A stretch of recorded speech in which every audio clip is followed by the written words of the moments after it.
Hello guys, welcome back to ESENtaxa. Andrea Papito here. In this video, I'm going to talk to you about the Italian digital identity. This is a very important subject. It's not related really with taxes, but it's really important because it's something that be considered comparable with the e-residence in Estonia.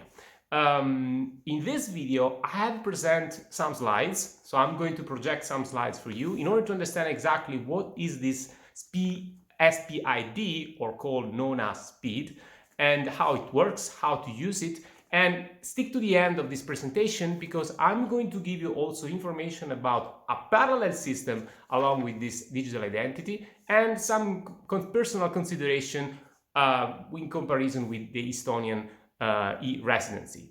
And don't forget to subscribe to this channel, to click on the notification bell, because in this way you will always be updated with new Italian regulation, taxation, tax benefit, because here in ESENtaxa we are going to release more and more information about all this Italian world in order to help you for eventual relocation or if you still simply live in Italy already.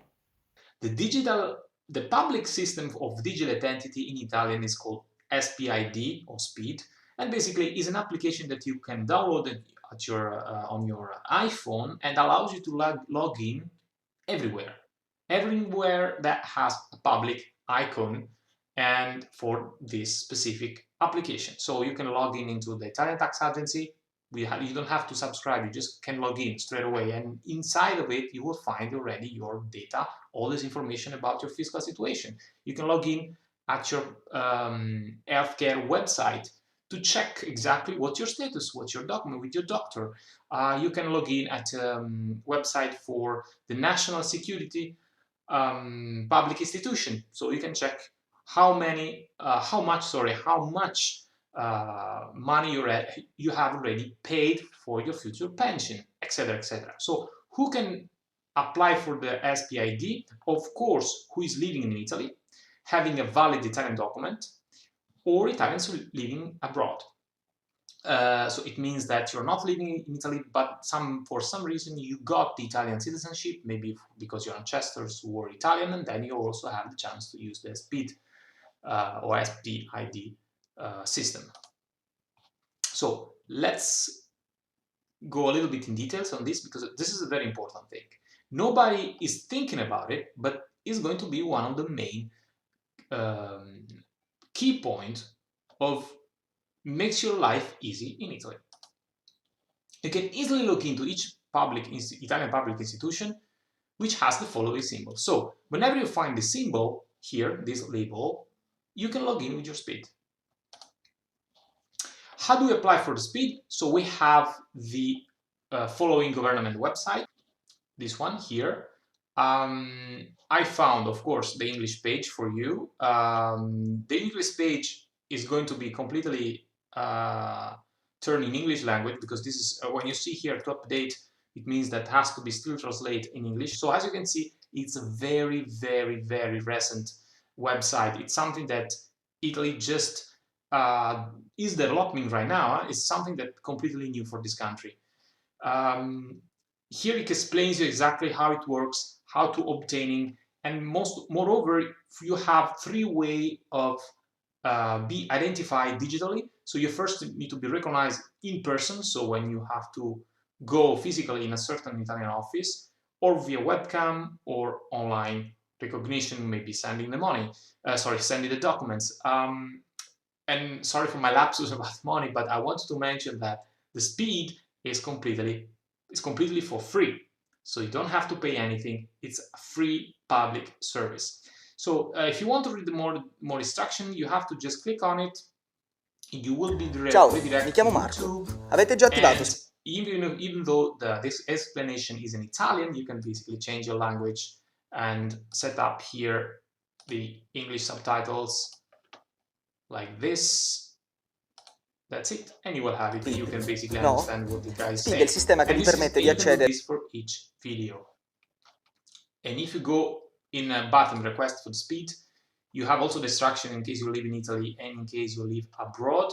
But mostly you have the providers, the list of providers for the SPID service. And the only one that is in English is Namirial ID. It's also SPID Italian. I checked for you. They also have the English website.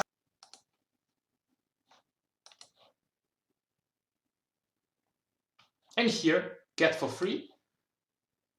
And you can apply for the SPID digital identification. And here it will ask you to, it will describe exactly which documents you need to have in order to proceed for the subscription.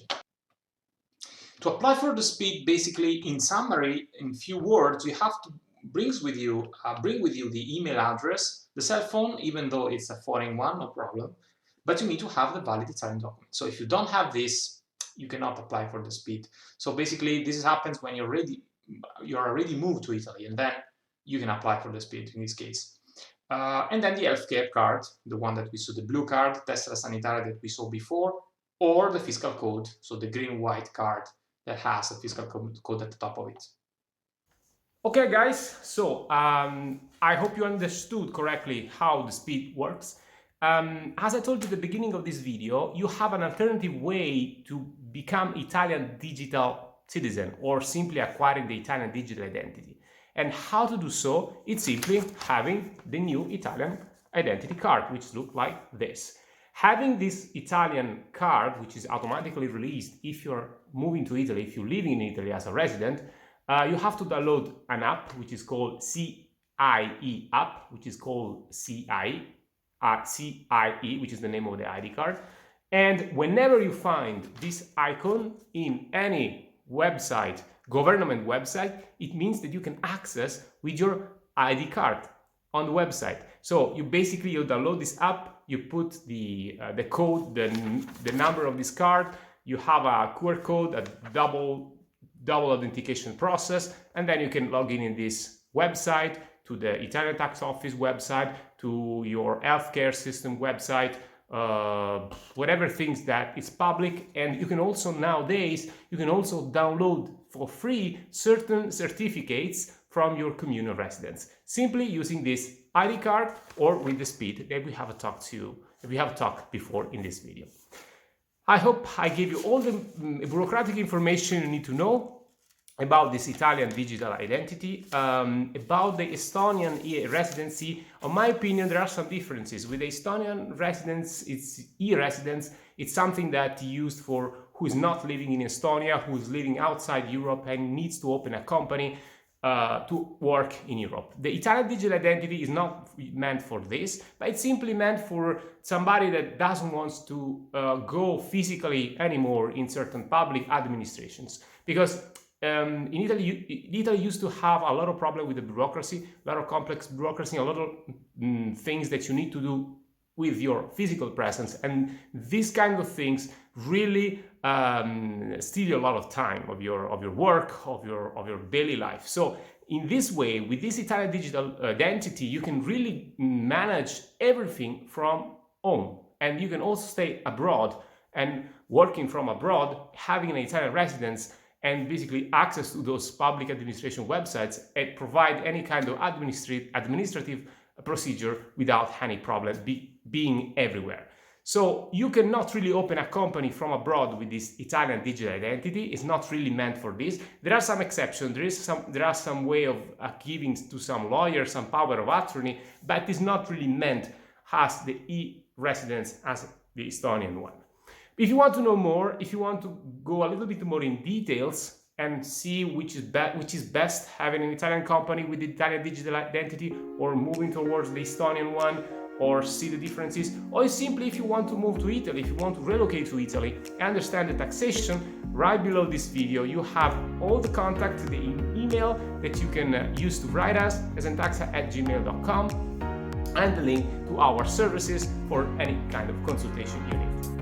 Thank you for having watched this video, and see you in the next time.